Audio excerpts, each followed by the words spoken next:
মাননীয় বিরোধী দলীয় নেতা বেগম খালেদা জিয়া, ফেনী 1। মাননীয় বিরোধী দলীয় নেতাকে তার বক্তব্য রাখার আহ্বান জানাচ্ছি।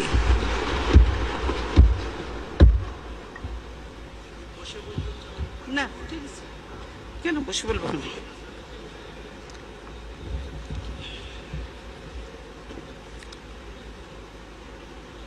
বিসমিল্লাহির রহমানির রহিম। মাননীয় স্পিকার, আপনাকে ধন্যবাদ। নবম জাতীয় সংসদের সর্বশেষ বাজেট সেশন এটি। জাতীয় জীবনের এক ক্লান্তিকালে বর্তমান অধিবেশনটি চলছে। এই অধিবেশনেই নতুন স্পিকার হিসেবে আপনি দায়িত্ব নিয়েছেন, আপনাকে অভিনন্দন।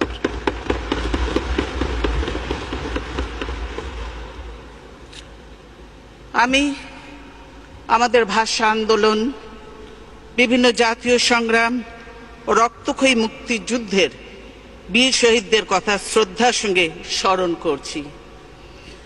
বাংলাদেশের রাষ্ট্রের স্থপতি, এদেশের বীর জনগণ ও জাতীয় ইতিহাসের শ্রেষ্ঠ সন্তান মুক্তিযোদ্ধাদের প্রতি গভীর কৃতজ্ঞতা জানাচ্ছি।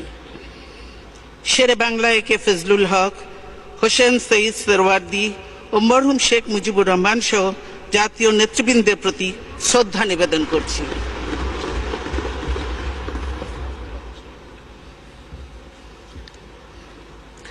আমাদের জাতিসত্তার বিকাশ ও জাতীয় জাগরণের ক্ষেত্রে ইতিহাসের বিভিন্ন অধ্যায়ে তাঁরা গৌরবময় অবদান রেখেছেন।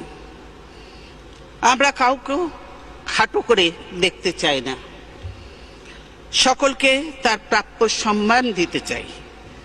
প্রত্যেকের সাফল্য ও ব্যর্থতা মূল্যায়নের ভার ছেড়ে দিতে চাই ইতিহাসের ওপর।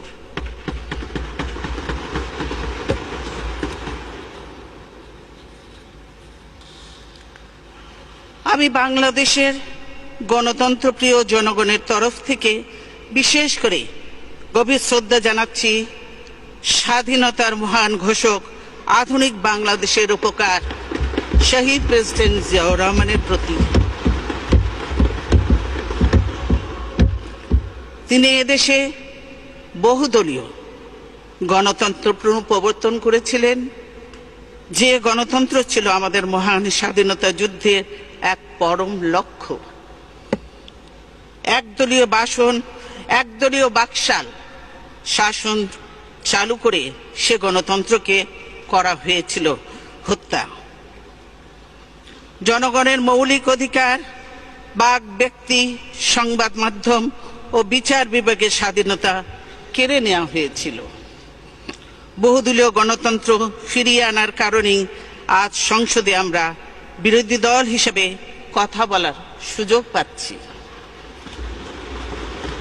আমি অভিনন্দন জানাই বাংলাদেশের জনগণকে। তারা দীর্ঘ সংগ্রাম করে গণতন্ত্র ফিরিয়ে এনে 1991 সালে আমাদেরকে নির্বাচিত করেছিলেন, দেশ পরিচালনার দায়িত্ব দিয়েছিলেন।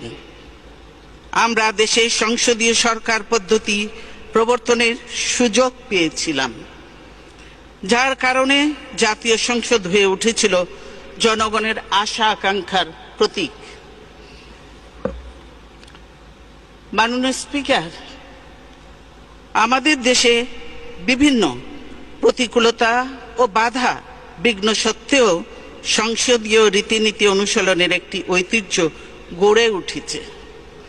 এই ঐতিহ্য স্থাপনে যে সকল দক্ষ ও অভিজ্ঞ পার্লামেন্টারিয়ান ভূমিকা রেখেছেন, আমি তাদের প্রতি শ্রদ্ধা জানাই। জাতীয় সংসদে আমরা সরকারি দল এবং বিরোধী দল হিসেবে অতীতে ভূমিকা পালন করেছি। গভীর দুঃখের সঙ্গে বলতে হয়, এবারের মতো পরিবেশ আগে কখনো সৃষ্টি হয়নি। সংসদ মেঠো বক্তৃতার জায়গা নয়, কিন্তু এবার গোড়া থেকেই এই সংসদে যে ভঙ্গি ও ভাষা ব্যবহার শুরু হয়েছে, তা আমাদের জন্য চরম লজ্জার বিষয়। সরকারি দলের দায়িত্বশীল সদস্যরা, মন্ত্রীবর্গ, এমনকি সংসদ নেতা পর্যন্ত বিরোধী দল ও আমাদের জাতীয় নেতৃবৃন্দ সম্পর্কে কুরুচিপূর্ণ ভাষায় যেসব নোংরা ইঙ্গিত করে আসছেন, তাতে রুচিশীল মানুষ মর্মাহত। শহীদ প্রেসিডেন্ট জিয়াউর রহমানের, আমার পরিবারের সদস্যদের এবং বিরোধী দলের নেতাদের সম্পর্কে যেসব উক্তি করা হয়েছে তা শোনারও অযোগ্য। এ ধরনের বক্তব্য শুনে আমরা অভ্যস্ত নই। এসব কুৎসিত বক্তব্যের জবাব দেওয়া আমার রুচিবোধ ও পারিবারিক শিক্ষার বিরোধী। সে কারণেই আমরা এবারের এই সংসদ কার্যক্রমে অংশ নিতে বিব্রত ও লজ্জাবোধ করি।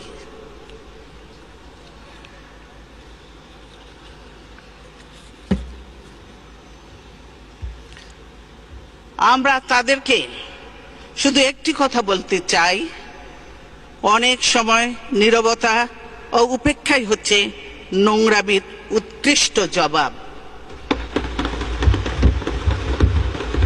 জাতীয় সংসদে যে ধরনের ভাষা ব্যবহার হচ্ছে তাতে রাজনীতিবিদদেরকে নাগরিকরা কি চোখে দেখছেন? নতুন প্রজন্ম আমাদের কাছ থেকে কি শিখছে এবং তরুণ সংসদ সদস্যরা কি ধরনের ভাষায় কথা বলতে উৎসাহী হচ্ছেন, সেটা আমাদের তলিয়ে দেখা দরকার।